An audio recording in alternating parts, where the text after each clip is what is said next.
happiness might be a tortilla.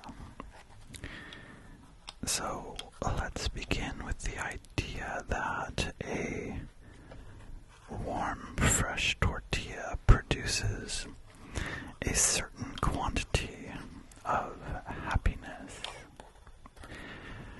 Now, if you don't like tortillas, you can substitute something similar that you do like, that's simple and inexpensive.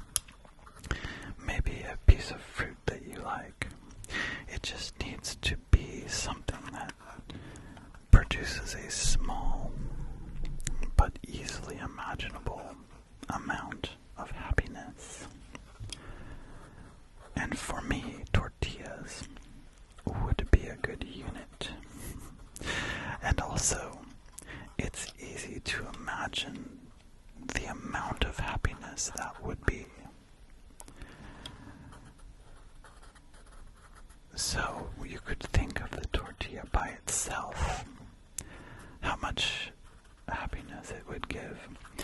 Or maybe it's also useful to imagine having a plate of roasted vegetables and rice, and then if you add a tortilla to that, what amount of additional happiness that would bring. That amount is one tortilla worth of enjoyment. And a tortilla is a good unit because it is inexpensive. I'm going to say for this experiment that a tortilla costs 50 cents, although it could cost less than that. But 50 cents is a good round number approximation. And this gives us an exchange rate between one tortilla of happiness and money. So let's say that 50 cents is the standard cost of one tortilla worth of happiness.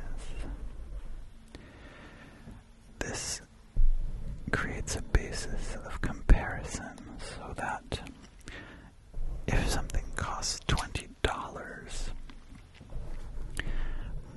but it only gives one tortilla of happiness,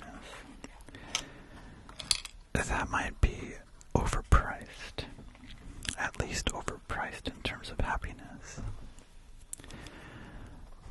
because mathematically, $20 ought to provide 40 tortillas worth of happiness. This is not exactly true, of course, because there's also value in variety. And nobody would want to get all of their happiness only from literally tortillas. So you have to consider that too. But still, an exchange rate of 50 cents for one tortilla of happiness is a model you can use to compare things.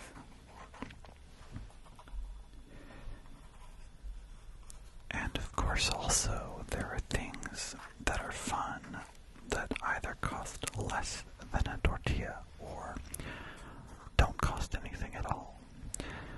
So stopping to appreciate a beautiful sunset could easily produce one tortilla of happiness at no cost at all. Which means we should probably take the time to do that.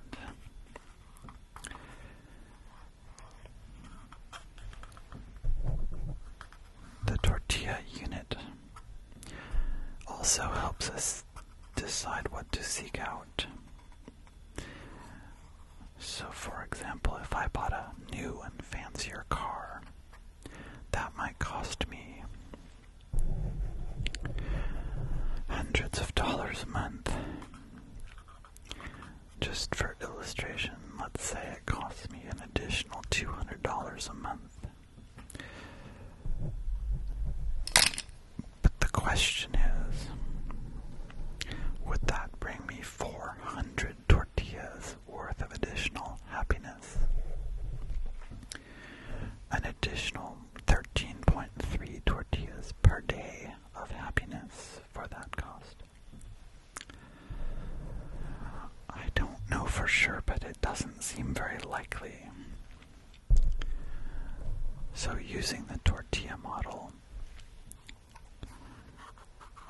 decide against purchasing a new car.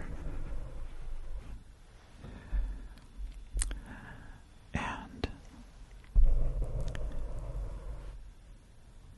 other choices can abstractly be fit into this model. Maybe if I keep doing something that takes up a bunch of my time, but on the average it produces less than one tortilla of fun, maybe that thing isn't so worth doing. Or maybe if something produces 4 tortillas of fun, for a certain amount of effort, I should do that thing more.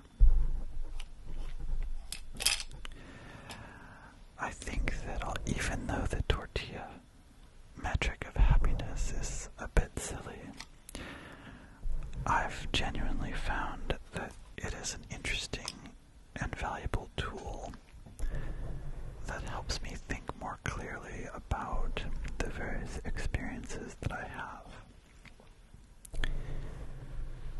And I hope that you also find it useful in your life. As always, thank you for spending time with me.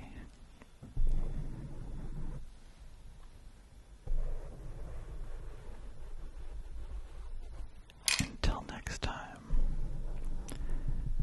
I hope that you have gotten at least one tortilla of enjoyment from this video.